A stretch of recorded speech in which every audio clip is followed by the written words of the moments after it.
नमस्कार, news night में आप सभी का स्वागत है। मैं हूं निखिल सिंह और न्यूज नाइट में हम तमाम देश दुनिया की खबरें आप तक लेकर आएंगे। उसके साथ ही साथ बात होगी कि नक्सलवाद के खिलाफ सरकार की गोली और गुलाब की रणनीति लगातार कामयाब हो रही है।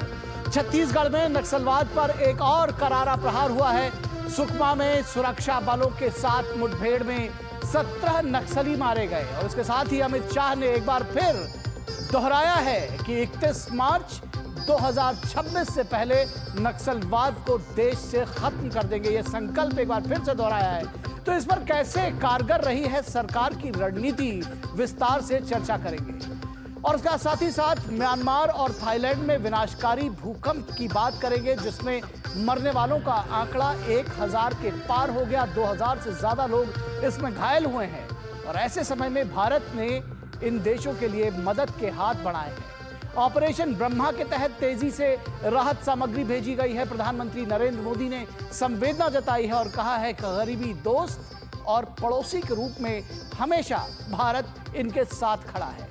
इसके साथ ही साथ बात होगी कि क्या है खेल के मैदान की प्रमुख खबरें, आर्थिक जगत में किस तरह से चल रहा है व्यापार, और इसके अलावा होंगी देश दुनिया की तमाम ताजा तरीन खबरें। लेकिन सबसे पहले देखेंगे न्यूज नाइट की हेडलाइंस। छत्तीसगढ़ में नक्सलवाद पर एक और प्रहार। सुकमा में 25 लाख के इनामी नक्सली समेत 17 ढेर।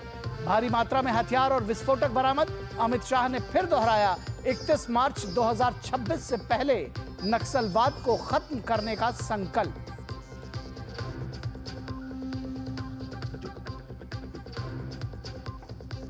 म्यांमार और थाईलैंड में विनाशकारी भूकंप में मरने वालों का आंकड़ा 1000 के पार, 2000 से अधिक घायल।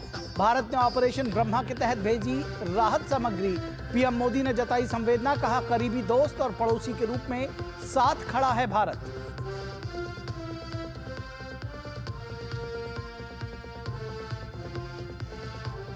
अमित शाह का 2 दिवसीय बिहार दौरा। पटना में भाजपा नेताओं के साथ बैठक। आगामी चुनावी रणनीति पर चर्चा संभव। भाजपा कोर ग्रुप की बैठक में भी लेंगे हिस्सा।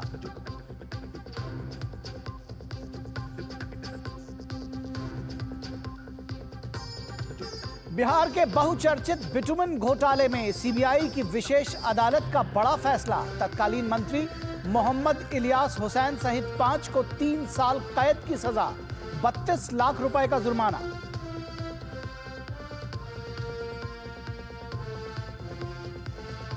दिल्ली में एक भारत श्रेष्ठ भारत स्नेह मिलन कार्यक्रम। जेपी नड्डा ने लालू प्रसाद यादव पर किया तीखा प्रहार। कहा बिहार के लोग राज्य को दोबारा अंधेरे में ले जाने से रोके। लोकसभा की तरह विधानसभा चुनाव में भी एनडीए को दें अपना आशीर्वाद।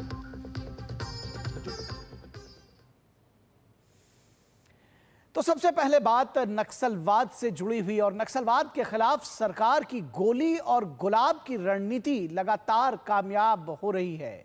यानी कि एक तरफ हथियार, गोली और दूसरी तरफ विकास की बात।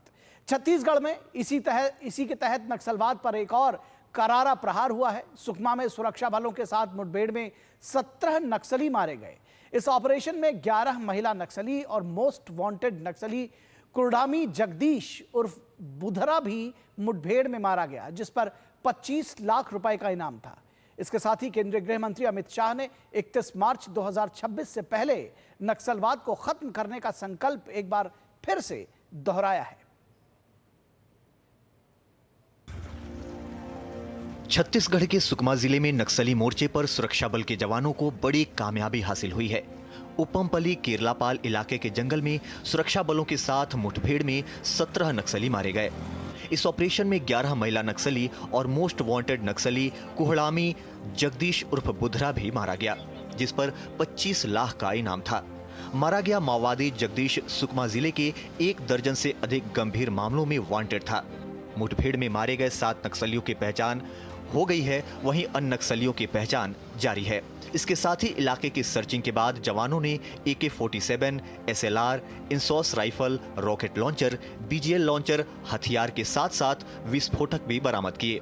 केरलापाल क्षेत्र में नक्सलियों की मौजूदगी की सूचना पर डीआरजी और सीआरपीएफ की संयुक्त टीम नक्सल विरोधी अभियान पर निकली थी। इसी दौरान सुरक्षा बलों और नक्सलियों के बीच मुठभेड़ हो गई। सुरक्षा बल और माओवादी के बीच में मुठभेड़ हुई थी।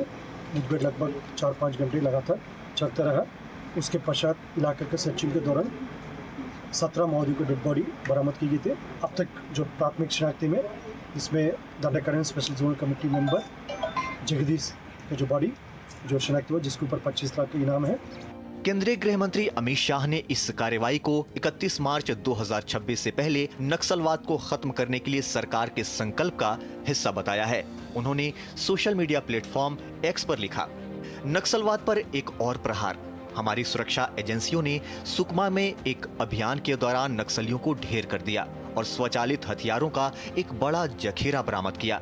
प्रधानमंत्री नरेंद्र मोदी के नेतृत्व में हमने 31 मार्च 2026 से पहले नक्सलवाद को खत्म करने का संकल्प लिया है। हथियार रखने वालों से मेरी अपील है कि हथियार और हिंसा से बदलाव नहीं आ सकता, केवल शांति और विकास ही बदलाव ला सकता है। सुरक्षा बलों की इस सफलता पर छत्तीसगढ़ के मुख्यमंत्री विष्णुदेव साय ने सुरक्षा बल के जवानों को उनकी बहादुरी के लिए बधाई देते हुए विश्वास जताया कि केंद्रीय गृह मंत्री अमित शाह का मार्च 2026 तक देश से नक्सलवाद को खत्म करने का संकल्प पूरा होगा। हम अपने सुरक्षा बल के जवानों को बहुत बहुत बधाई धन्यवाद देते हैं, उनके साहस को नमन करते हैं। हमारे आदरणीय केंद्रीय गृह मंत्री जी का जो संकल्प है 31 मार्च 2026 तक इस देश से नक्सलवाद को समाप्त करने का, जिस तरह से हमारी लड़ाई चल रही है नक्सलवाद के साथ, मुझे पूरा विश्वास है कि आदरणीय गृह मंत्री जी का संकल्प पूरा होगा। हालांकि इस मुठभेड़ में डीआरजी सुकमा के 3 और सीआरपीएफ के 1 जवान समेत कुल 4 सुरक्षाकर्मी भी घायल हो गए हैं। दरअसल इन दिनों पतझड़ का मौसम चल रहा है, जिससे नक्सली इलाकों में तलाशी अभियान चलाना मुश्किल होता है। पत्तों के गिरने से जवानों के आने की खबर नक्सलियों को लग जाती है और वो फरार हो जाते हैं। ऐसे में इसे सुरक्षा बलों की बड़ी कामयाबी मानी जा सकती है। फिलहाल मुठभेड़ स्थल के आसपास के इलाकों में सर्चिंग अभियान जारी है। छत्तीसगढ़ में पुलिस के साथ सुरक्षा बलों का नक्सल विरोधी अभियान जारी है। सुरक्षा बलों ने सुकमा में मुठभेड़ के दौरान 17 नक्सलियों को इनकाउंटर में मार गिराने में सफलता मिली है। बस्तर के नक्सल प्रभावित इलाकों में हालात ये हैं कि जंगल में जवानों की बूट की आवाज सुनते ही नक्सली कांपने लगते हैं। जवान भी काल बनकर नक्सलियों के ऊपर मंडरा रहे हैं। Somesh Patel, DD news, Chhattisgarh. तो आपने देखी है रिपोर्ट, बूट की आवाज सुनते ही नक्सली कांपने लगते हैं और ये लाल आतंक का जो दायरा है वो सिमट चुका है। अंतिम सांसें गिन रहा है नक्सलवाद और ये लाल आतंक। दरअसल किस तरह से ये संभव हुआ, कैसे ये रणनीति बनाई गई, क्योंकि ये बार बार आपने सुना कि किस तरह से केंद्रीय गृह मंत्री अमित शाह ने कहा कि विकास और शांति के राह पर चलकर ही आगे बढ़ा जा सकता है, हथियारों और बंदूकों के जरिए आगे नहीं बढ़ सकते हैं। तो सरकार की दोहरी रणनीति रही।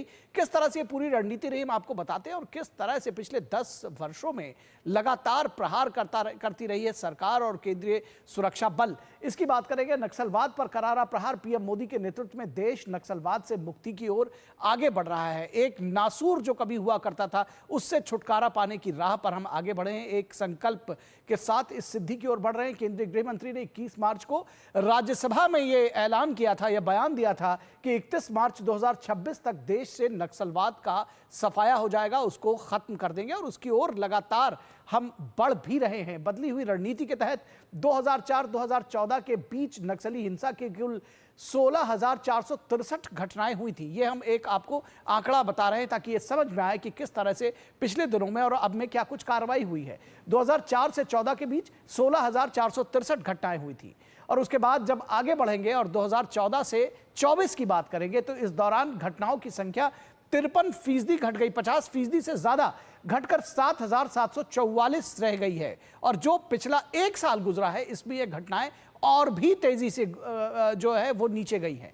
तो ये तो हुई नक्सल हिंसा की घटनाओं की बात। सुरक्षा बलों की मृत्यु की बात करें तो जो शहीद हुए हैं 2004 से 14 के बीच उनकी संख्या 1,851 रही है। लेकिन जब हम 2014 से 2024 की बात करेंगे तो ये जो संख्या है 73% घटकर शहीदों की संख्या 509 तक रह गई है। तो आप समझ सकते हैं कि कितनी तेजी से इस पर काबू पाया जा रहा है। 2004 से 14 के बीच नागरिकों की मौत 4766।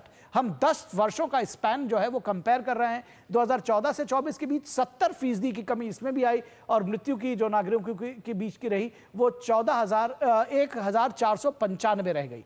तो वो भी बहुत तेजी से घटी, 70% करीब वो घट गया। 2014 तक 66 फोर्टिफाइड पुलिस स्टेशन थे, जो जिनको बिल्कुल कहा जाए कि किले बंद पुलिस स्टेशन थे, ऐसे की संख्या 66 थी। मोदी सरकार ने 10 सालों में 612 फोर्टिफाइड पुलिस स्टेशन बना दिए।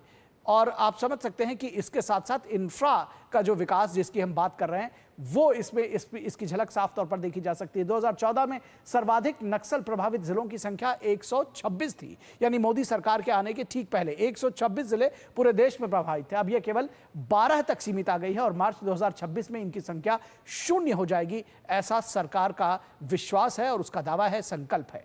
मोदी सरकार के आने से पहले नाइट लैंडिंग हेलीपैड्स एक भी नहीं थे कि अगर रात में कोई घटना होती है या रात में अगर कोई रेस्क्यू ऑपरेशन चलाना है तो वो भी नहीं हो सकता था। एक भी हेलीपैड्स जो नाइट लैंडिंग हेलीपैड्स थे वो नहीं थे। अब 68 नाइट लैंडिंग हेलीपैड्स बना दिए हैं इस सरकार के दौरान पिछले 10 वर्षों में। तो ये ऑपरेशन किस तरह से लगातार तेज किया गया है ये भी समझने की जरूरत है कि ये जो संख्या में कमी आ रही है वो ऐसे ही नहीं आ रही है, इसके पीछे की जो पूरी रणनीति रही है वो क्या रही है। और गोली और गुलाबी नीति ये क्या है? दरअसल हथियार और विकास एक साथ साथ, यानी कि जो मुख्य धारा में आना चाहते हैं उनका स्वागत है, लेकिन जो नहीं आना चाहते उनका करारा जवाब उनको दिया जाएगा। नक्सल प्रभावित इलाकों में विकास के लिए बजट में 300% की वृद्धि की गई कि यहां पर जिसको कहते हैं कि जबरदस्त डेवलपमेंट किया गया। 300% से अधिक बजट की वृद्धि की गई, इंफ्रास्ट्रक्चर डेवलपमेंट किया गया, रेल, रोड, नेटवर्क, पुल, सबको उसको जबरदस्त बढ़ाया गया। 2014 से 24 तक नक्सल प्रभावित इलाकों में 11,503 किलोमीटर हाईवे का निर्माण किया गया। 11,503 किलोमीटर हाईवे का निर्माण, 20,000 किलोमीटर ग्रामीण सड़कें बनाई गई, यानी कि रूरल एरिया में जो अंदर तक जाती हूं वहां पर 20,000 किलोमीटर सड़कें बनाई गई। पहले चरण में 2,343 और दूसरे चरण में 2,545 मोबाइल टावर्स लगाए गए, जिससे जो दूर संचार है, जो मोबाइल है, वो सुदृढ़ हो सके। पहले कम्युनिकेशन ही नहीं हो पाता था इन इलाकों में और उसके साथ साथ उसको सुदृढ़ किया गया। नक्सल इलाकों में पिछले 5 वर्षों में बैंकों की 1007 शाखाएं, 1000 से ज्यादा शाखाएं खोली गई और 937 एटीएम शुरू किए गए, यानी कि गांव-गांव में एटीएम शुरू किए गए। जो अंदर सुदूर इलाके थे वहां पर भी एटीएम और बैंकिंग सुविधा शुरू की गई। नक्सल प्रभावित इलाकों में 5 वर्षों में बैंकिंग सेवा से युक्त 5,731 डाकघर खोले गए। तो डाकघर खोले गए, एटीएम्स खोले गए, उसके साथ ही साथ बैंक्स खोले गए। 1,000 की संख्या में 5,5700 से ज्यादा डाकघर खोले गए। जवानों के रेस्क्यू और रिहैबिलिटेशन के लिए 6 हेलीपैड्स बनाए गए, जिसमें नाइट लैंडिंग हेलीपैड्स का जिक्र अभी हमने आपको किया था। तो उसके साथ साथ रेस्क्यू और रिहैबिलिटेशन के लिए जो 6 नए हेलीपैड्स तैयार किए गए इन दुर्गम इलाकों में जहां पर पहुंच पहले संभव नहीं थी, वहां पर पहुंच बनाया गया। छत्तीसगढ़ में डबल इंजन सरकार बनने के बाद भी नक्सलवाद के खिलाफ बड़ी कार्रवाई हुई और पिछले 1 वर्षों में यह कहा जाए कि दिसंबर 2023 में जब से छत्तीसगढ़ में बीजेपी की सरकार बनी और उसके बाद जो बार कहा जा रहा है कि डबल इंजन की सरकार, वो केंद्र के साथ मिलकर के जिस तेजी से इस पूरे अभियान पर को चलाया गया है वो निश्चित तौर पर उसका असर साफ तौर पर दिखाई दे रहा है। दिसंबर 2023 में छत्तीसगढ़ में शासन बदला, 1 साल के भीतर ही 380 नक्सली मारे गए। यह संख्या पहले शायद 2014 से पहले सोची नहीं जा सकती थी। जिस तरह से फोर्टिफाइड किले जंगलों के अंदर नक्सलियों ने बना लिए थे और 126 से ज्यादा जिले इस तरह से प्रभावित थे जहां पर नक्सलवाद सर्वाधिक रूप से फैला हुआ था। तो इसके साथ ही साथ इस दौरान 1,194 नक्सली गिरफ्तार हुए और 1,045 ने सरेंडर भी किया। तो ये जो सरेंडर की पॉलिसी है और सबको मुख्य धारा में लाने की पॉलिसी है, इस पर भी हम चर्चा करेंगे, इसके बारे में बताएंगे कि ये भी साथ साथ चलती रही, यानी कि जिन्होंने बंदूकें नहीं छोड़ी सिर्फ उनका ही एनकाउंटर हो रहा है। बस्तर जैसे घने जंगलों में फॉरवर्ड ऑपरेटिंग बेस यानी एफओबी स्थापित किए गए, जो बस्तर के सुदूर इलाकों में, दुर्गम इलाकों में, घने जंगलों के बीच में ये एफओबी स्थापित किए गए। पहले ये केवल हाईवेज पर हुआ करते थे, यानी कि फ्रंट फ्रंट पर हुआ करते थे, अब जंगलों के बीचों बीच में होने लगे।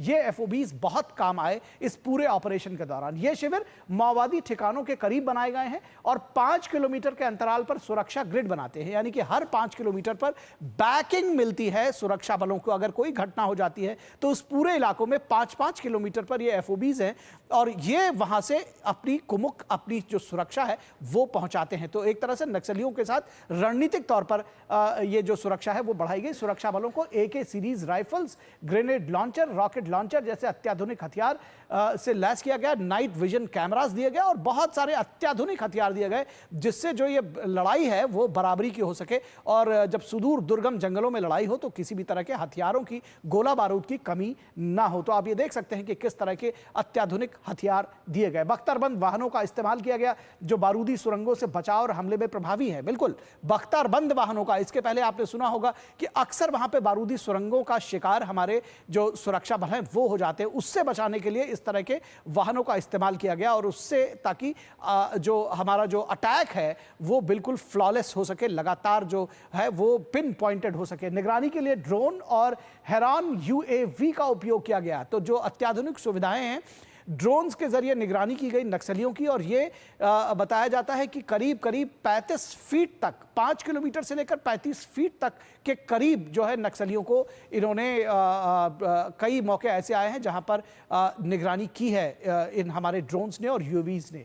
पता लगाओ, निशाना साधो और खत्म करो नीति के तहत पिछले 5 वर्षों में 15 शीर्ष नक्सली कमांडर ढेर, जो उनके शीर्ष नक्सली नेता थे वो ढेर किए गए। इसमें 3 राष्ट्रीय स्तर के इनके नेता थे और बाकी 12 जो क्षेत्रीय जो इनकी कंपनीज रहती हैं, जो कमांडर हैं वो मारे गए। तो लगातार एक के बाद एक कमांडर मारे गए। जिस तरह से आज सुक्रम में 25 लाख का इनामी जो है वो ढेर किया गया है। नक्सलियों की आय के स्रोत जैसे तेंदुपत्ता ठेकेदारों से लेवी और वन सड़क ठेकेदारों से वसूली को रोका गया, यानी कि जो आर्थिक इनका स्रोत था उस पर लगाम लगाई गई। धनम परम बलम, धन को रोक दिया जाएगा तो बहुत सारे ऑपरेशंस अपने आप ही रुक जाएंगे। तो लेवी पत्ता, जो तेंदुपत्ता से लेवी वसूला करते थे, उस पर रोक लगाई गई और रोक लगाने का तरीका भी इस तरह से किया गया कि उसको ऑनलाइन कर दिया गया। निर्माण कार्य सीमा सड़क संगठन को दिया गया, बॉर्डर सिक्योरिटी फोर्स को, और उसके साथ ही को कार्य सौंपा गया और तेंदुपत्ता नीलामी ऑनलाइन कर दी गई। तेंदुपत्ता नीलामी ऑनलाइन कर दी गई और ये जो है इससे जो ट्रांसपेरेंसी थी वो आई और जो बीच में नक्सली लेवी वसूलते थे वो बंद हो गई। तो उनका जो आर्थिक स्रोत था वो भी बंद किया गया। तो आप समझ सकते हैं कि किस रणनीतिक तरीके से इस पूरे ऑपरेशन को अंजाम दिया गया। ये बहुत समझने की जरूरत है। बहुत ही बुद्धिमत्तापूर्ण और बदली हुई रणनीति के साथ में इस पर कार्य किया गया और इसी वजह से कहा जा रहा है कि अगले 1 वर्ष में 31 मार्च 2026 की डेडलाइन है जब इस लाल आतंक पर काबू पा लिया जाएगा और देश में एक भी नक्सली सलामत नहीं रहेगा। और यहां रुकेंगे एक ब्रेक के लिए। ब्रेक के बाद जब वापस लौटेंगे तो इसी पर अपने विशेष मेहमानों के साथ चर्चा करेंगे। कहीं मत जाइएगा, जल्द हाजिर होंगे।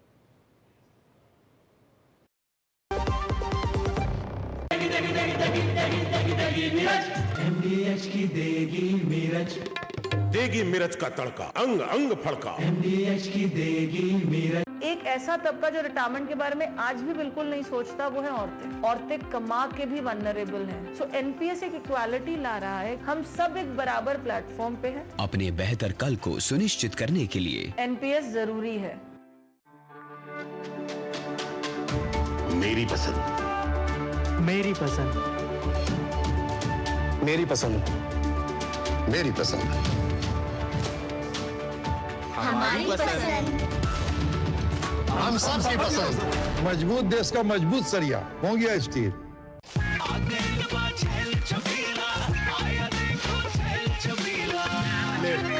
अच्छा भैया, मेरी गाय को भी अपने हाथों से चारा खिला दो। अरे खिलाई देते हैं। हमारी गाय भैया। क्या हो गया, पूरा का पूरा गांव यहाँ आ गया। अच्छा भैया, इसी हाथ से चारा खिलाते हो, तभी तो आपके गाय भैंसों की ब्याज सबसे ज्यादा है। अरे पगले, ये चमत्कार इस हाथ का नहीं, हाथ में जो कपिला पशु आहार है उसका है, जो पशुओं की सेहत अच्छी रखता है और ब्याज भी बढ़ाता है। ले जाओ।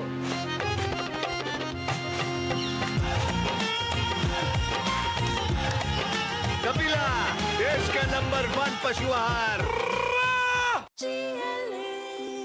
जो लक्ष्य चुना था समझ आने लगा है। GLA यूनिवर्सिटी, उच्च लक्ष्य की निश्चित प्राप्ति। जिंदगी की हर छोटी बड़ी जरूरत के लिए आप जो सपने सजाते हैं, बस उसी उम्मीद को तो हम सहारा लगाते हैं। SIP आपकी सेविंग्स को आपकी खातिर काम पर लगाएगी। आज ही अपनी पहली SIP की शुरुआत करें। अधिक जानकारी के लिए अपने वित्तीय सलाहकार से परामर्श करें। LIC म्यूचुअल फंड द्वारा निवेशक शिक्षा की एक पहल। म्यूचुअल फंड निवेश बाजार के जोखिम के अधीन है। योजना से संबंधित सभी दस्तावेजों को ध्यान से पढ़ें। गोल्डी मसाले के 100 ग्राम के स्पेशल पैक्स में फ्रेशनेस लॉक है। ऐसे गोल्डी मसाले जहां जाएं रिश्ते बनाएं। ब्रेक के बाद एक बार फिर आप सभी का स्वागत है। और लाल आतंक का खात्मा किस तरह से हो रहा है, इस पर ही आज का हमारा विशेष है। आज का हमारा विशेष का विषय है अंतिम सांसें गिनता लाल आतंक। आज का हमारा विशेष है अंतिम सांसें गिनता लाल आतंक। तो नक्सलवाद पर निर्णायक प्रहार हो रहा है और अंतिम सांसें गिन रहा है लाल आतंक। इस पर हम आज विशेष चर्चा करेंगे। हमारे साथ दो खास मेहमान हैं, हम उनसे आपका परिचय करा दें। फिलहाल हमारे साथ एक खास मेहमान जुड़े हुए हैं, एक और मेहमान थोड़ी देर में हमारे साथ जुड़ेंगे।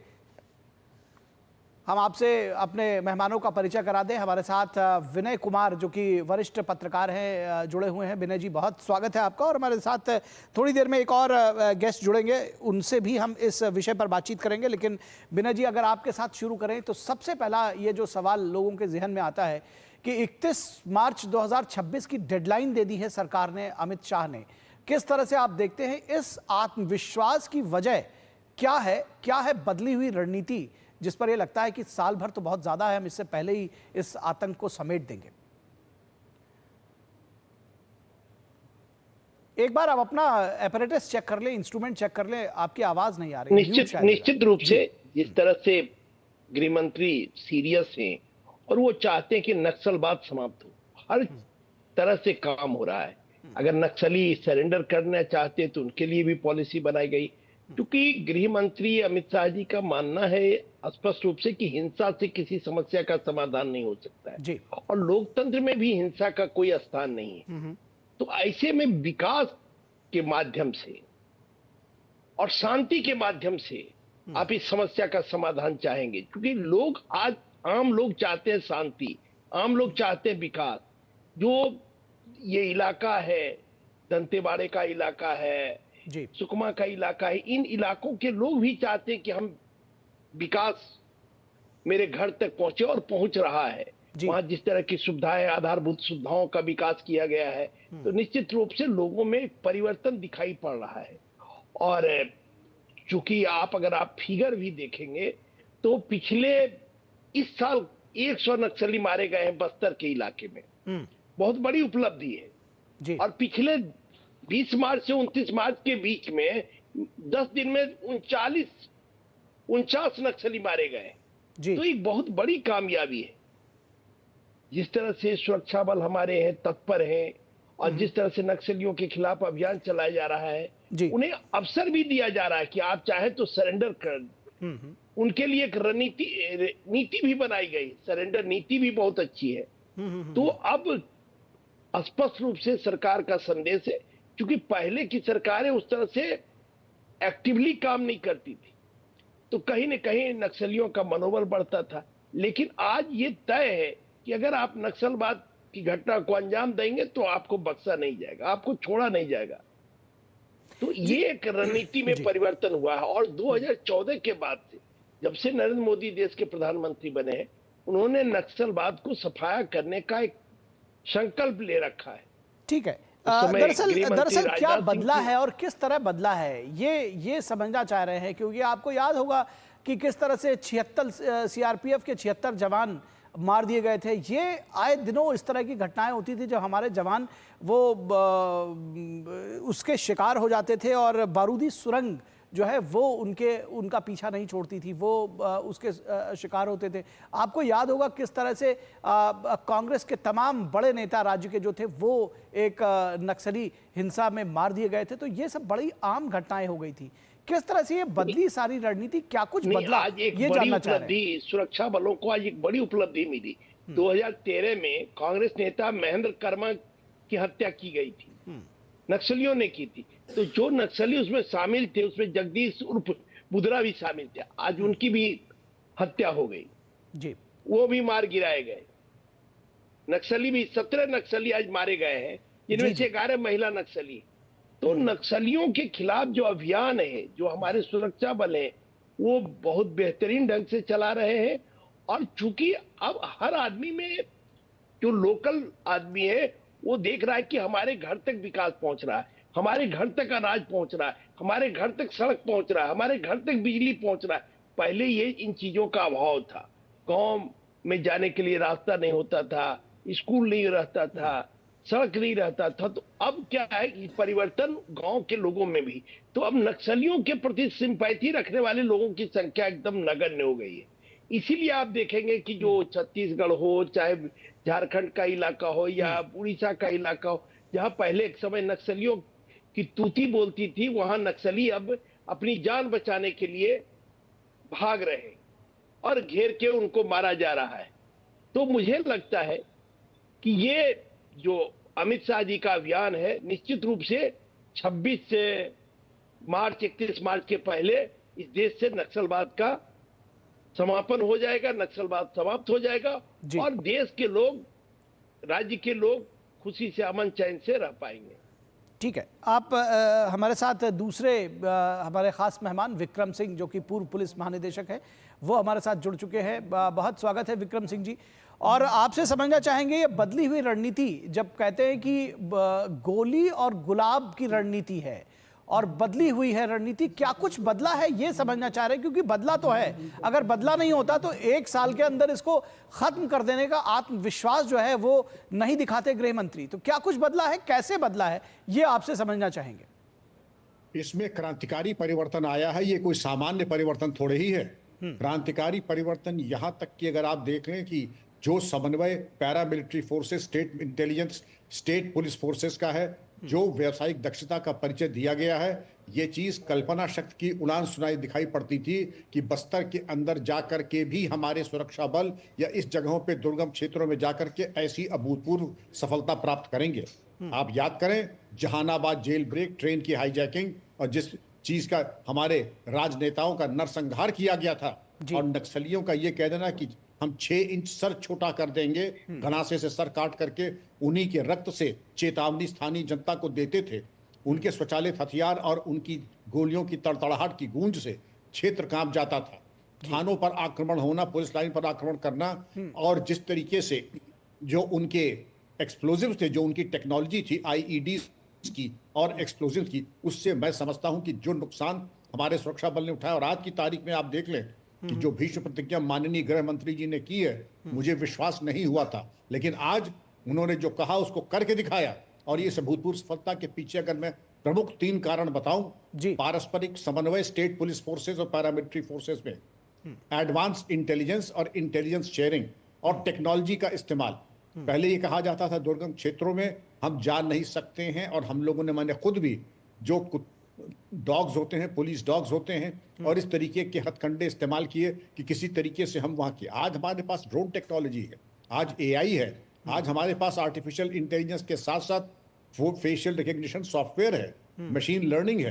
तो टेक्नोलॉजिकल एडवांसमेंट और जिस तरीके की अभूतपूर्व सफलता मिली है, उससे एक बात तो स्पष्ट है कि नक्सलियों की कमर टूट चुकी है। वरना आप याद करें, यही चीज जब 2000 में भवानीपुर में हमने एनकाउंटर किया था, तो इनका एक पब्लिकेशन हुआ करता था। पब्लिकेशन का नाम था CPI-ML अपडेट। उसमें लिखा था भवानीपुर नरसंहार, वो हिंदी में भी आता था और अंग्रेजी में भी निकालते थे, और कहा भवानीपुर नरसंहार, भवानीपुर मैसेकर। और उसमें उन्होंने कहा था कि जब उनकी सत्ता आएगी तो हमें और अन्य जो पुलिस अधिकारी उस मुठभेड़ में थे, उनकी गर्दन कलम करके उनको भी 6 इंच छोटा कर देंगे। एक वो भी दिन था, और आज आप देख रहे हैं कि जो अभूतपूर्व सफलता है। मैं सभी पुलिस बलों को, पैरामिलिट्री फोर्सेस का नमन करते हुए उनको शुभकामनाएं दूंगा। गृह मंत्री जी का आभार कि उनके परिपक्व मार्गदर्शन में इस प्रकार की सफलता प्राप्त हुई है, जिसको कि आगे ले जाना, क्योंकि अभी आप समझ सकते हैं कि कामयाबी मिली है, लेकिन कामयाबी को समाप्त करना, क्योंकि इसमें जो हजारों करोड़ की उगाही होती थी, उससे बहुत लोगों के मुंह में खून लगा हुआ है। वो चाहेंगे कि इसको पुनर्स्थापित करें, इनको पुनर्जीवित करें, लेकिन राष्ट्र की और गृह मंत्री जी की प्रबल इच्छा शक्ति के आगे वो बौने हैं, नहीं कर पाएंगे। लेकिन मैं सिर्फ एक परामर्श दूंगा कि इनको हल्का न समझें। राष्ट्रीय और अंतर्राष्ट्रीय स्तर पे ये षड्यंत्र है कि हमारे देश को कमजोर करें और नक्सलियों में ऑक्सीजन फूकें। ठीक बात है। एक चीज़ और भी जानना समझना चाहेंगे। आपने कहा कि निश्चित तौर पर ये बहुत बड़ा कदम है, क्रांतिकारी कदम है। अपने ही नागरिकों के खिलाफ बंदूक चलाना, उनके खिलाफ कार्रवाई करना किसी भी सरकार के लिए आसान नहीं है। कैसे ये एक बदली हुई रणनीति के तहत, आपने कहा ना कि आर्थिक स्रोत भी बंद किए गए, तेंदुपत्ता से के व्यापारियों से जो वो लेवी वसूला करते थे, जो वहाँ पर जो सड़कें बनती थी उनसे का वो बीआरओ को दे दिया गया। इसी तरह से बहुत सारे एक एक करके बदली हुई रणनीति के तहत कि विकास भी साथ साथ चलता रहेगा और जो हथियार नहीं डालेंगे उनका जवाब गोली से दिया जाएगा। क्यों नहीं निखिल जी, आपने देखा जो परिवर्तन आया है। आपने इंडिया रिजर्व बटालियन खोले, आपने सड़कों का निर्माण कराया, आपने कनेक्टिविटी बढ़ाई। पहले तो सर सड़कों का निर्माण ही नहीं होने देते थे ना, आपको याद होगा। मतलब वो भी अपने आप में चैलेंज था जी। खोद देते थे। अगर आपने दुस्साहस किया सड़क बनाने का तो खोद देते थे। मोबाइल टावर बनवाए तो उनको काट देते थे और लोगों को इतना आतंकित कर देते थे कि वहां के इंजीनियर्स और वहां के टेक्नीशियंस भाग जाते थे। लेकिन ये हमारे सुरक्षा बलों का, शासन प्रशासन की कामयाबी है कि न सिर्फ सड़कें बनी, न सिर्फ हमारे इंडिया रिजर्व बटालियन खोले जिससे कि इन लोगों को मौका मिला, बल्कि जिन्होंने आत्मसमर्पण किया उनको हमने पुलिस और पैरामिलिट्री में रख करके उनको ओहदा दिया, सम्मान दिया और उनको मुख्य धारा से जोड़ा। और उनसे बेहतर हमारे सूचना कौन दे सकता है, उनसे बेहतर हमें इनकी रणनीति कौन समझा सकता है, उनके कैंप के बारे में इनसे अच्छी जानकारी कौन दे सकता है। तो ये जो एक परिवर्तन आया है ये पहले नहीं होता था, ये अब हुआ है और परिणाम आपके सामने है। परिणाम आपके सामने ऐसा है कि एक इनकी कमर टूट चुकी है। आत्मसमर्पण, पहले आत्मसमर्पण नहीं तो फिर इनका आवाहन, इनके रोजगार के अवसर, और तब भी अगर नहीं, इन्होंने फिर भी अगर ये सोचा कि गोली चला करके ये भारत का मुकाबला कर सकते हैं तो ये इनकी अदूरदर्शिता है और इसका मुंहतोड़ जवाब आज भी दिया गया, पहले भी दिया गया था और आगे भी इसी तरह से दिया जाएगा। एक बात और आपसे समझना चाहेंगे कि दरअसल जब हम नक्सलवाद की बात करते हैं या ये कहते हैं कि इन इलाकों में नक्सलवाद फैला हुआ है, दरअसल शायद जो गांव हैं, गांव के कुछ ही लोग ऐसे रहते होंगे जो उस पूरे कॉकस का या उस कार्टेल का हिस्सा होते हैं, या ये कहा जाए उस गैंग का हिस्सा होते हैं जो वसूली करते हैं। बाकी लोग शायद काफ़ी दबाव में उन्हीं के आतंक से आतंकित उनका साथ दिया करते थे। अब ये स्थितियां बदली हैं, और बदली हैं तो कैसे? बिल्कुल बदली है निखिल जी। सबसे पहले ये जो सबसे इनका लोकप्रिय साहित्य है, माओ से तुंग की विचारधारा कि क्रांति की शुरुआत बंदूक की नाल से होती है, revolution begins from the barrel of the gun. तो ये भय और आतंक से जब कहते छेन छोटा कर देंगे, सार्वजनिक रूप से किसी को गलासे से गला काट दें, उसके रक्त से पोस्टर बनाए और फिर वहीं पर संगीत सभा और जन अदालत करें, तो इससे था कि भय और आतंक व्याप्त करने के इनके स्ट्रक्चर्ड तरीके थे जो कि माओवादियों से इन्होंने सीखा। और माओवादियों से सीखने के बाद आपने बिल्कुल सही कहा, एक बहुत ही छोटी संख्या थी जो कि इनके दुष्प्रचार में आ जाती थी। सामान्य लोग तो जनजीवन अपना यापन करना चाहते थे, लेकिन मैं आपके सामने लाना चाहूंगा कुछ हमारी भी त्रुटियां थी। तेंदुपत्ते का भुगतान अगर हम नहीं कर पा रहे हैं, स्वस्थ और पारदर्शी प्रशासन नहीं दे पा रहे हैं, लोगों की जन शिकायतों का निस्तारण हम नहीं कर पा रहे हैं, भ्रष्टाचार ऐसा कि स्कूल हमारे चल नहीं रहे, प्राइमरी हेल्थ सेंटर चल नहीं रहे हैं, लेकिन अब ये बातें इतिहास के पन्ने में जा चुकी हैं। इतिहास में आज पारदर्शी व्यवस्था है, एआई के माध्यम से primary health centre, primary schools और समस्त राजकीय कार्यालय चल रहे हैं। कमिश्नर, डीआईजी, आईजी, वरिष्ठ अधिकारी जाकर के जनता की शिकायतों का समाधान कर रहे हैं। परिणाम सबके सामने है। तो इसीलिए पहले कुछ लोग थे, अब नगण्य संख्या है।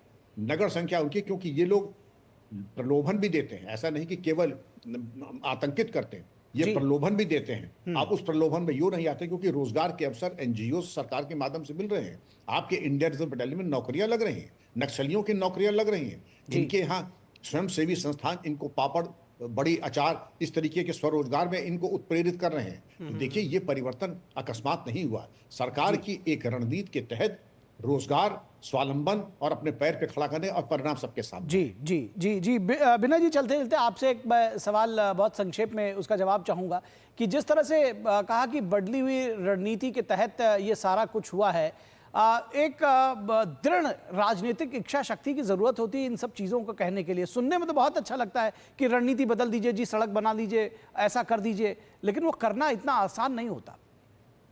देखिए, केंद्रीय गृह मंत्री अमित शाह 4 अप्रैल को बस्तर के दंतेवाड़ा जा रहे हैं और वहां नक्सल ऑपरेशन को लेकर मंत्री और अधिकारियों की मीटिंग होगी। तो आप सोचिए कितना सीरियस गृह मंत्री है कि 4 अप्रैल को वहां जा रहे हैं, हर चीज को मॉनिटर कर रहे हैं, जो जरूरत है जवानों को जिसकी जरूरत है वो कर रहे हैं, वहां की भौगोलिक स्थिति को देखकर वहां जो आवश्यकता है उसकी पूर्ति कर रहे हैं।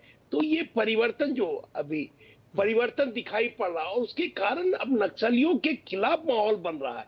पहले क्या होता था, गांव के गांव लोग नक्सली के समर्थन में रहते थे, अब वो बात नहीं, परिवर्तन हो रहा है क्योंकि विकास की किरण उन तक पहुंची है, उन तक सुविधाएं पहुंची है, प्रधानमंत्री की योजनाएं पहुंची है, मुख्यमंत्री की योजनाएं पहुंची है और क्षेत्र का जब विकास हो रहा है और मॉनिटरिंग हो रहा है, जहां अफसर जा रहे हैं, तो इसके कारण परिवर्तन हुआ। और जो सरकार उनका जो आर्थिक तंत्र है उसको तोड़ने में भी सफल रही है। तो आर्थिक तंत्र कमजोर होने से भी नक्सली बहुत कमजोर हुए। जी बिल्कुल, आपने जो कहा कि नक्सलियों के खिलाफ जो माहौल बना है उसके लिए भी बहुत एक प्रयास किया गया और वो आज साफ तौर पर नजर आता है। बहुत शुक्रिया इस तमाम बातचीत के लिए डॉक्टर विक्रम सिंह और विनय जी हमारे साथ जुड़ने के लिए। और इसके बाद हम बात करेंगे लालू के करीबी पूर्व मंत्री इलियास को सजा, लेकिन रुकेंगे एक छोटे से ब्रेक के लिए, कहीं मत जाइएगा। ब्रेक के बाद देखेंगे कि लालू के करीबी पूर्व मंत्री को सजा।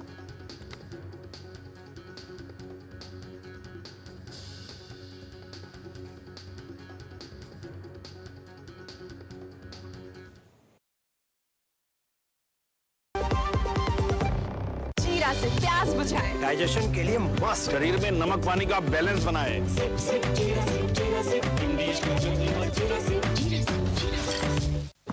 विशाल है ना, इसका सब प्रॉपर चलता है। कल उसके बैंक अकाउंट में 15,000 रुपए का फ्रॉड हुआ है, पता है? इसको तो कोई टेंशन ही नहीं होती है, देखना। टेंशन क्यों? मेरी कोई गलती नहीं थी।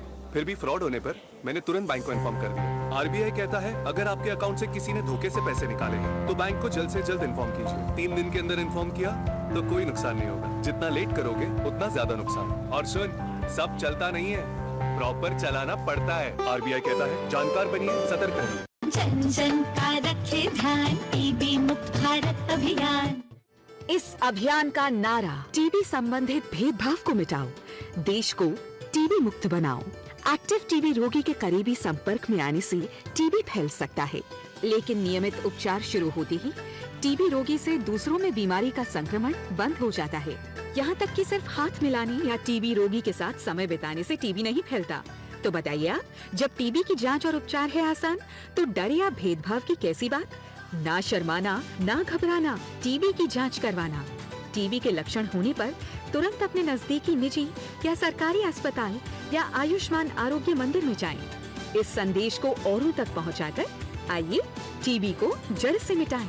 हमें इन मरीजों को ज्यादा से ज्यादा जागरूक करने पर भी उतना ही ध्यान देना होगा। डाउनलोड करें टीबी आरोग्य साथी ऐप। स्वास्थ्य एवं परिवार कल्याण मंत्रालय द्वारा जनहित में जारी। जब धरती चीर कर निकलता है लोहे का पत्थर और मिलता है मोंगिया के जोश से, फिर तपता है, पिघलता है और बनता है फौलाद। अब होता है सरिया सारी खूबियों के साथ। मोंगिया स्टील, मजबूत देश का मजबूत सरिया। जो लक्ष्य चुना था समझ आने लगा है। जीएलए यूनिवर्सिटी, उच्च लक्ष्य की निश्चित प्राप्ति। जिंदगी की हर छोटी बड़ी जरूरत के लिए आप जो सपने सजाते हैं, बस उसी उम्मीद को तो हम सहारा लगाते हैं।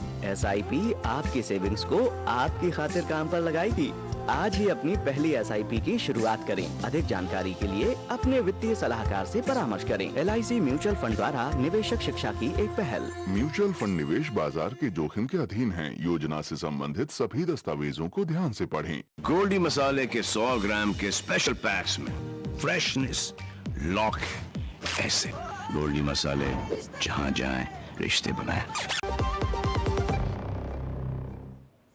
स्वागत है आपका ब्रेक के बाद। और अब बात होगी भ्रष्टाचार के खिलाफ प्रहार की। खबर बिहार से है, जहां CBI की विशेष अदालत ने 1997 में अविभाजित बिहार में एक बहुचर्चित जो घोटाला हुआ था उसमें बड़ा फैसला लिया है और पूर्व मंत्री और लालू प्रसाद यादव के करीबी इलियास हुसैन समेत 5 आरोपी इसमें दोषी करार दिए गए हैं। तो आप समझ सकते हैं कि यह बड़ा फैसला कितना, इसका जो निहितार्थ है वो निकाला जाएगा। इलियास हुसैन, शहाबुद्दीन बेग, पवन कुमार अग्रवाल, अशोक कुमार अग्रवाल और विनय कुमार सिन्हा इस बिटुमिन घोटाले में दोषी पाए गए हैं। किस तरह से इन्होंने ये घोटाला किया था लालू के करीबी पर, बड़ा फैसला आया है। 5 अभियुक्तों को 3-3 साल के कठोर कारावास की जो है वो सजा सुनाई गई है, यानी कि इनका जो पॉलिटिकल करियर है वो भी गया।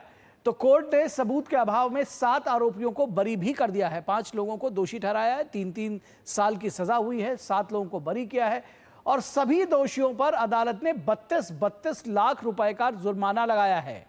तो जुर्माने की राशि नहीं देने पर अभियुक्तों को अतिरिक्त जेल काटनी होगी, यह बात समझी जा सकती है। 32 लाख रुपए का जुर्माना देंगे और उसके अलावा जो ये पूरा मामला रहा है उसमें 3-3 साल के कैद की सजा होगी। तो आप समझ सकते हैं कि कम से कम इलियास हुसैन का जो करियर था पॉलिटिकल वो समाप्त हो गया। अदालत ने 27,70,000 रुपए का एक जो निजी मुचलका था उसके तहत जो बाकी आरोपी थे उनको बरी किया, लेकिन उसके साथ ही साथ 7 आरोपी इस पूरे प्रकरण में बरी हुए और 5 लोगों को सजा दी गई।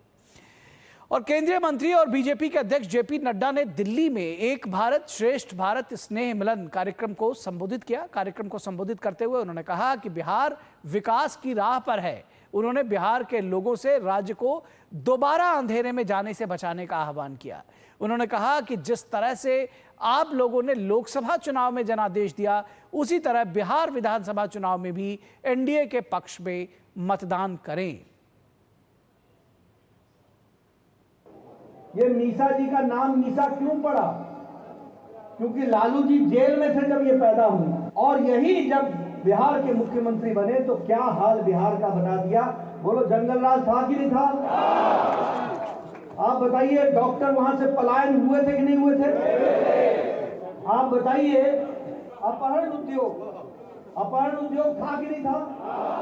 डॉक्टरों को उठा लिया जाता था कि नहीं उठा लिया जाता? तो बोलो, बिहार में अंधेरा छाया था कि नहीं छाया था? और नीतीश जी के राज में उजाला आया कि नहीं आया? मोदी जी के राज में आगे बढ़ा कि नहीं बढ़ा? दिल्ली आपने संभाल लिया, अब बिहार की जो आवश्यकता है उसको हमको। और अब बात करेंगे प्रधानमंत्री नरेंद्र मोदी के नागपुर दौरे की। प्रधानमंत्री नरेंद्र मोदी रविवार को महाराष्ट्र के नागपुर का दौरा करेंगे। पीएम स्मृति मंदिर और दीक्षा भूमि भी जाएंगे। पीएम माधव नेत्रालय प्रीमियम सेंटर की आधारशिला रखेंगे और उसके साथ ही प्रधानमंत्री Narendra Modi solar defence and aerospace limited की फैसिलिटी का दौरा करेंगे। तो कई मायनों में यह महत्वपूर्ण होने जा रहा है प्रधानमंत्री नरेंद्र मोदी का नागपुर दौरा। देखिए ये रिपोर्ट।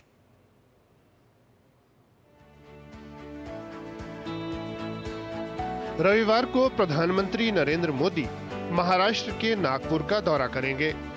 पीएम स्मृति मंदिर जाकर आरएसएस संस्थापक आद्य सरसंघचालक डॉक्टर केशव बलिराम हेडगेवार और द्वितीय सरसंघचालक माधव सदाशिव गोलवलकर गुरुजी को श्रद्धांजलि अर्पित करेंगे। 9 संवत्सर हिंदू नववर्ष गुड़ी पड़वा के उपलक्ष्य में राष्ट्रीय स्वयंसेवक संघ के वर्ष प्रतिपदा कार्यक्रम को देखते हुए पीएम का ये दौरा बेहद अहम है। 9 संवत्सर का आगमन, वर्ष प्रतिपदा का दिन, आरएसएस के आद्य सरसंघचालक डॉक्टर केशव बलिराम हेडगेवार का जन्मदिन, प्रधानमंत्री का नागपुर आगमन, डॉक्टर हेडगेवार को पुष्पांजलि और राष्ट्र को कार्यांजलि। अभिव्यक्ति स्पष्ट है, राष्ट्रभक्ति का मंत्र तुम्हारा अब हम सबका व्रत है। कर्मवीर योगी है केशव, नमन तुम्हें शत शत है। प्रधानमंत्री नागपुर में दीक्षा भूमि भी जाएंगे। पीएम वहां बाबा साहब को श्रद्धांजलि अर्पित करेंगे। 1956 में डॉक्टर BR अम्बेडकर ने यहीं अपने हजारों अनुयायियों के साथ बौद्ध धर्म अपनाया था। बाबा साहब का मध्यवर्ती स्तूप है, उस स्तूप में बाबा साहब के पवित्र अस्थि को वो पुष्प अर्पित करेंगे। उसके बाद वो उस अस्थि कलश को एक प्रदक्षिणा करके तथागत भगवान गौतम बुद्ध की मूर्ति जो स्थापित है उस स्तूप में, उस मूर्ति को पुष्प अर्पित कर दीप और मोमबत्ती और अगरबत्ती प्रज्वलित करेंगे और बुद्ध वंदना लेंगे। प्रधानमंत्री नागपुर में ही माधव नेत्रालय प्रीमियम सेंटर की आधारशिला रखेंगे। ये माधव नेत्रालय आई इंस्टीट्यूट एंड रिसर्च सेंटर का नया विस्तार भवन है। इस संस्थान की स्थापना गुरुजी श्री माधवराव सदाशिवराव गोलवलकर की स्मृति में की गई थी। विस्तार परियोजना में 250 बिस्तरों वाला अस्पताल, 14 ओपीडी और 14 मॉड्यूलर ऑपरेशन थिएटर की स्थापना शामिल है। प्रधानमंत्री जी श्री नरेंद्र मोदी जी आ रहे हैं, इसका हमें बेहद आनंद है और बहुत खुशी है।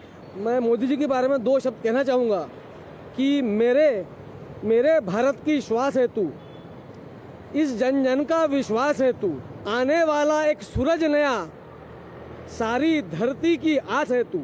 मोदी जी की राज में पूरे वर्ल्ड में इंडिया को जाना जाता है। माधव नेत्रालय एक ऐसा नेत्रालय है जहां आंखें डोनेट की जाती हैं, जहां जिनके आंखों की रोशनी चली गई है उन्हें नई रोशनी दी जाती है। मोदी जी सिर्फ एक राजनेता नहीं, एक सामाजिक कार्यकर्ता, और उन्होंने जो एक स्लोगन दिया था सबका साथ सबका विकास, वो इनके कार्यकाल में देखने को मिल रहा है। हम लोग प्रधानमंत्री जी को बहुत मानते हैं, उनका सहयोग और सपोर्ट हमें हमेशा रहता है। वो बच्चों के लिए बहुत कुछ काम करते हैं। प्रधानमंत्री नागपुर में solar defence and aerospace limited की फैसिलिटी का दौरा भी करेंगे। पीएम मानव रहित वायु वाहनों के लिए नवनिर्मित 1250 मीटर लंबी और 25 मीटर चौड़ी हवाई पट्टी का उद्घाटन करेंगे। पीएम इससे जुड़ी परीक्षण फैसिलिटी का भी शुभारंभ करेंगे। नागपुर से अश्विनी कुमार मिश्र और योगेश शीतल के साथ ब्यूरो रिपोर्ट, डीडी न्यूज। और यहाँ रुकेंगे एक छोटे से ब्रेक के लिए, लेकिन ब्रेक के बाद जब वापस लौटेंगे तो आपको दिखाएंगे भूकंप से तबाही, रेस्क्यू ऑपरेशन जारी। भूकंप से तबाही, रेस्क्यू ऑपरेशन जारी। ब्रेक के बाद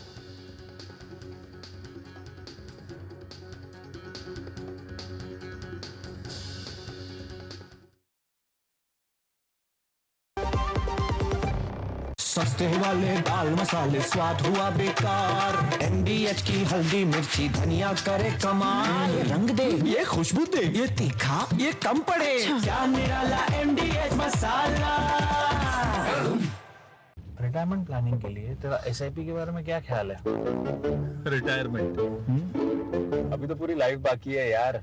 और तुझे नहीं लगता अगर रिटायरमेंट के बारे में अभी से नहीं सोचे तो आगे जाके प्रॉब्लम होगी? पर रिटायरमेंट के बारे में सोचना क्यों है इतना जरूरी? जब तक आप रिटायर हो जाएंगे महंगाई काफी ज्यादा बढ़ जाएगी और आपकी इनकम वो तो रुक ही जाएगी। इसीलिए आज ही म्यूचुअल फंड्स में SIP शुरू कीजिए और हर महीने थोड़ा थोड़ा करके धन इकट्ठा कीजिए एक कंफर्टेबल रिटायर्ड लाइफ जीने के लिए। अधिक जानकारी के लिए अपने वित्तीय सलाहकार से परामर्श करें। LIC म्यूचुअल फंड द्वारा निवेशक शिक्षा की एक पहल। म्यूचुअल फंड निवेश बाजार जोखिम के अधीन है। योजना से संबंधित सभी दस्तावेजों को ध्यान से पढ़ें। मुथूट फाइनेंस पेश करते हैं गोल्ड लोन मेला। गोल्ड लोन लेने पर और कस्टमर रेफर करने पर पाइए सुनहरा मौका, लाखों के गिफ्ट वाउचर जीतने का, साथ ही साथ जीते आप 24 कैरेट खरा सोना। गोल्ड लोन लेने के लिए आज ही मुथूट फाइनेंस की ब्रांच में जाइए या फिर कॉल कीजिए 1-800-313-1212।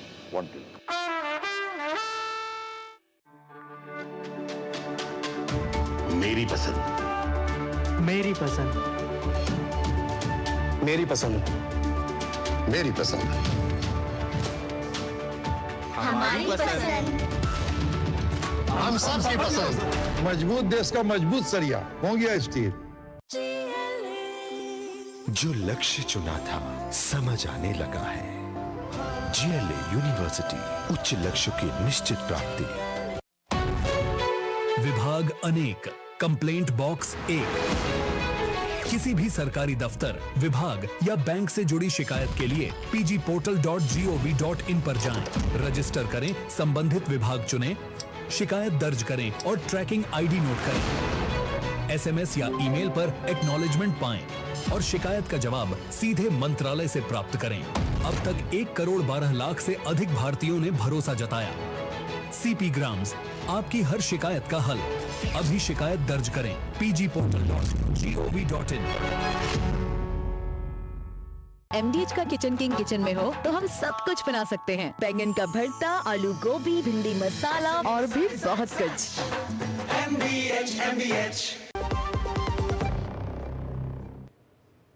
स्वागत है आपका ब्रेक के बाद। म्यांमार और थाईलैंड में विनाशकारी भूकंप में मरने वालों का आंकड़ा 1600 के पार पहुंच गया है। टूटती गिरती ढहती हुई बहुमंजिला इमारतें, टूटती हुई सड़कें, डर कर चीखते चिल्लाते लोग, कल से ही ये तस्वीरें मीडिया से लेकर सोशल मीडिया में छाई हुई हैं। इस भीषण आपदा के मौके पर भारत ने ऑपरेशन ब्रह्मा के तहत म्यांमार को राहत सामग्री भेजी है। संवेदना जताते हुए प्रधानमंत्री मोदी ने कहा कि करीबी दोस्त और पड़ोसी के रूप में भारत इन देशों के नागरिकों के साथ खड़ा है। ताश के पत्तों की तरह ढह गई ऊंची ऊंची इमारतें, टूटी हुई सड़कें और पुल, अस्त व्यस्त जनजीवन, ये दो तस्वीरें म्यांमार और थाईलैंड की हैं, जहां शुक्रवार को आए भीषण भूकंप ने भारी नुकसान पहुंचाया। म्यांमार में भूकंप के कारण मरने वालों की संख्या 1000 के पार पहुंच गई है, जबकि 2376 लोग घायल हो गए हैं। म्यांमार की सैन्य सरकार ने मृतकों की संख्या बढ़ने की आशंका व्यक्त की है। वहीं शनिवार दोपहर करीब 3 बजे भी म्यांमार में रिक्टर पैमाने पर 4.7 तीव्रता का भूकंप आया। इससे पहले शुक्रवार को दिन के समय में आए 7.7 तीव्रता वाले शक्तिशाली भूकंप से म्यांमार कांप उठा। म्यांमार के मांडले में भूकंप से कई इमारतें ध्वस्त हो गईं, जिसमें शहर का सबसे बड़ा ईसाई मठ भी शामिल है। वहीं राजधानी शहर नेपिताव में बचाव दल को सरकारी कर्मचारियों के आवास वाली कई इमारतों के मलबे से पीड़ितों को निकालते हुए देखा जा सकता है। वहीं थाईलैंड के बैंकॉक में भूकंप से 6 लोगों की मौत हो गई, जबकि कई लोग लापता हो गए हैं, जिनकी तलाश की जा रही है। मलबे के नीचे और लोगों के जीवित होने की संभावना है। थाईलैंड में आए भूकंप में अभी तक किसी भी भारतीय के हताहत होने की सूचना नहीं है। भूकंप के बाद से बैंकॉक में भारतीय दूतावास के अधिकारी थाई अधिकारियों के साथ मिलकर स्थिति पर बारीकी से नजर बनाए हुए हैं। भारतीय दूतावास ने थाईलैंड में रह रहे भारतीय नागरिकों के लिए आपातकालीन नंबर 66618819 जारी किया है। बैंकॉक से स्वदेश लौटे लोगों ने वहां के मंजर को भयानक बताया है। स्काई स्क्रेपर्स आसपास जो थे वो हिलने लगे थे। एक इन्फिनिटी पूल से पानी भी गिरने लगा था। तो I think people got scared कि शायद बिल्डिंग गिर जाए, लेकिन कुछ ऐसा हुआ नहीं। मैं एक्चुअली जॉब करता हूँ बैंकॉक में, तो 21st फ्लोर में एक्चुअली लंच करने के बाद मैं जब गया, मैं 1:40 पे उसी टाइम में मतलब कि शेक होने लगा। तो हम लोग भगवान का नाम लेके फिर मतलब फ्लोर बाय फ्लोर हम लोग किस तरह से पूरा नीचे उतरा, फिर उतर के फिर मतलब ओपन एरिया में गया। खाना खा रहे थे, एकदम रेस्टोरेंट हिलने लगा, तो हम लोग भागे कि एकदम ये हिल क्यों रहा है, सब टेबल वेबल सब हिलने लग गई थी। हम हिल के भागे तो भगदड़ मची हुई थी, सब लोग भाग रहे थे। बैंकॉक शहर के अधिकारियों ने कहा है कि उन्हें अब तक 2000 से ज्यादा इमारतों के नुकसान की रिपोर्ट मिली है। जियोलॉजिस्ट्स के मुताबिक ये देश में 200 साल में आया सबसे बड़ा भूकंप है। भूकंप के झटके इतने शक्तिशाली थे कि केंद्र से सैकड़ों किलोमीटर दूर बैंकॉक के कई इमारतें नष्ट हो गईं। Bureau report, DD news. और यहाँ रुकेंगे एक छोटे से ब्रेक के लिए। आप कहीं मत जाइएगा, क्योंकि ब्रेक के बाद हम आपको दिखाएंगे कि नेपाल में राजशाही की मांग।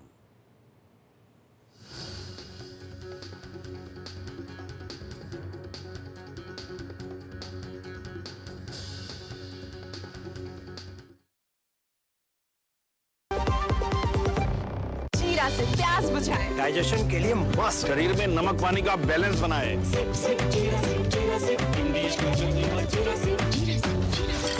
Under the Honorable PM's leadership, an unprecedented push to yoga has been given. Today, yoga is playing a significant role in enhancing health and wellness across the world. PM Yoga Awards are given in recognition to outstanding contributions by individuals and organizations to the field of yoga. These awards carry a trophy, certificate and a prize of 25 lakh rupees. Hurry! Send your entries through MyGov platform before 31st March. Visit Ministry of Ayush website or MyGov platform for more details. जो लक्ष्य चुना था समझ आने लगा है। GLA university, उच्च लक्ष्य की निश्चित प्राप्ति। रिटायरमेंट प्लानिंग के लिए तेरा SIP के बारे में क्या ख्याल है? रिटायरमेंट अभी तो पूरी लाइफ बाकी है यार। और तुझे नहीं लगता अगर रिटायरमेंट के बारे में अभी से नहीं सोचे तो आगे जाके प्रॉब्लम होगी। पर रिटायरमेंट के बारे में सोचना क्यों है इतना जरूरी? जब तक आप रिटायर हो जाएंगे महंगाई काफी ज्यादा बढ़ जाएगी और आपकी इनकम वो तो रुक ही जाएगी। इसीलिए आज ही म्यूचुअल फंड्स में SIP शुरू कीजिए और हर महीने थोड़ा थोड़ा करके धन इकट्ठा कीजिए एक कंफर्टेबल रिटायर्ड लाइफ जीने के लिए। अधिक जानकारी के लिए अपने वित्तीय सलाहकार से परामर्श करें। LIC म्यूचुअल फंड द्वारा निवेशक शिक्षा की एक पहल। म्यूचुअल फंड निवेश बाजार जोखिम के अधीन है। योजना से संबंधित सभी दस्तावेजों को ध्यान से पढ़ें। गोल्डी मसाले के 100 ग्राम के स्पेशल पैक्स में फ्रेशनेस लॉक है। ऐसे गोल्डी मसाले जहां जाएं रिश्ते बनाएं। स्वागत है आपका ब्रेक के बाद। और नेपाल में राजशाही की बहाली को लेकर शुक्रवार को हुए प्रदर्शन के हिंसक हो जाने और 2 लोगों की मौत के बाद सरकार और प्रदर्शनकारियों के बीच आरोप प्रत्यारोप की शुरुआत देखी गई। सरकार ने प्रदर्शन के दौरान हुई हिंसा की जांच शुरू कर दी है। नेपाल के गृह मंत्री ने काठमांडू में हिंसा के दोषियों के खिलाफ कार्रवाई करने की बात कही, तो वहीं देश के अंतिम राजा रहे ज्ञानेंद्र शाह पर गिरफ्तारी की तलवार लटकने लगी है। इस बीच देश के तमाम हिस्सों में स्थिति शांतिपूर्ण है और कर्फ्यू हटा लिया गया है। तो आप इस शुक्रवार को संवैधानिक राजतंत्र की बहाली की मांग को लेकर हुए प्रदर्शन में हिंसा के बाद नुकसान का आकलन करने के लिए शनिवार को पार्टी कार्यालय पहुंचे नेपाल के पूर्व प्रधानमंत्री पुष्प कमल दहल प्रचंड ने हिंसा के लिए सीधे तौर पर देश के पूर्व राजा ज्ञानेंद्र शाह को दोषी ठहराते हुए उनके खिलाफ कार्रवाई की मांग की। तो प्रदर्शनकारियों की ओर से कहा गया कि देश को बचाने के लिए अब राजशाही बेहद जरूरी है। अब ये बात बिल्कुल स्पष्ट हो गई है कि इन सभी कृत्यों के पीछे ज्ञानेंद्र शाह का हाथ है। ज्ञानेंद्र शाह की मंशा गलत है, ये पहले भी देखा गया है। अब समय आ गया है कि सरकार सख्त कार्रवाई करे, अपराधियों को न्याय के कटघरे में लाने के लिए जांच की जाए और ज्ञानेंद्र शाह को बख्शा नहीं जाए। इस देश का अस्तित्व अब मिट रहा है, इसलिए यहाँ एक राजा की जरूरत है। राजा के बिना हमारा देश नहीं बचेगा। अगले 15 सालों में ये गणतंत्र हमारे देश के टुकड़े टुकड़े कर देगा। मैं यहाँ किसी व्यक्ति के लिए नहीं आया हूँ, मैं केवल राष्ट्र के लिए, अपने देश के गौरव के लिए आया हूँ। शुक्रवार को हिंसा तब शुरू हुई जब देश में संवैधानिक राजतंत्र को फिर से बहाल किए जाने की मांग कर रहे प्रदर्शनकारियों के एक समूह का राजधानी काठमांडू में नेपाल की दंगा निरोधक पुलिस से सामना हुआ। अधिकारियों ने बताया कि प्रदर्शनकारियों ने घरों, दुकानों, एक अस्पताल, एक राजनीतिक पार्टी कार्यालय, वाहनों और एक शॉपिंग मॉल में तोड़फोड़ की और पुलिस से हथियार छीन लिए। तोड़फोड़ की गई इमारतों में नेपाल की सत्तारूढ़ कम्युनिस्ट पार्टी का केंद्रीय कार्यालय भी शामिल है, जहां साइन बोर्ड और खिड़कियां क्षतिग्रस्त हो गईं। इस हिंसक प्रदर्शन में 2 लोगों की मौत हो गई और कम से कम 112 लोग घायल हो गए, जिनमें 77 सुरक्षा अधिकारी शामिल हैं। मृतकों में एक पत्रकार भी शामिल है। संसद की ओर मार्च कर रही विरोध रैली को प्रतिबंधित क्षेत्र में घुसने से रोकने के लिए पुलिस ने आंसू गैस के गोले छोड़े, पानी की बौछारें की और जमकर लाठीचार्ज किया। बाद में हिंसा को और बढ़ने से रोकने के लिए प्रभावित क्षेत्र में कर्फ्यू लगा दिया गया। पुलिस की कार्रवाई में राजशाही समर्थक कुछ नेताओं सहित 105 प्रदर्शनकारियों को हिरासत में लिया गया। नेपाल सरकार की ओर से बताया गया कि इस पूरी घटना की जांच की जा रही है। दरअसल 2008 में विशेष रूप से निर्वाचित संसद ने एक समझौते के तहत 239 साल पुरानी राजशाही को खत्म कर दिया, जिसने 1996 से 2006 के दौरान 17,000 लोगों की जान लेने वाले माओवादी विद्रोह को समाप्त कर दिया और नेपाल को एक हिंदू राज्य से एक धर्मनिरपेक्ष संघीय गणराज्य में बदल दिया। हिमालय की गोद में बसे इस खूबसूरत पहाड़ी देश के अंतिम राजा 77 वर्षीय ज्ञानेंद्र अपदस्थ होने के बाद से अपने परिवार के साथ काठमांडू में एक निजी घर में आम नागरिक की तरह रह रहे हैं। 2008 में राजशाही के खात्मे के बाद से देश में 14 सरकारें आईं और लोगों ने राजनीतिक अवसरवादिता और लोकतंत्र की विद्रूपताओं का सामना किया। दुनिया के गरीब देशों में शुमार नेपाल में राजनीतिक अस्थिरता ने आर्थिक विकास को बाधित किया और निवेश न के बराबर रहा। देश की अर्थव्यवस्था को विकसित करने में लगातार विफल रही सरकारों से जनता की निराशा बढ़ गई है और ऐसे में लोग फिर से राजशाही के समर्थन में सड़कों पर उतर रहे हैं। 2 एशियाई दिग्गज देशों चीन और भारत के बीच स्थित नेपाल का अपना रणनीतिक महत्व है। फिलहाल देश के लोग दो पक्षों में बंटे नजर आ रहे हैं। एक पक्ष राजशाही की बहाली चाहता है तो कुछ लोग अब भी वर्तमान लोकतांत्रिक व्यवस्था में विकास की राह ढूंढने के पक्षधर हैं। Bureau report, DD news. News night के इस अंक में बस इतना ही। हमारी पूरी टीम को दीजिए इजाजत। नमस्कार।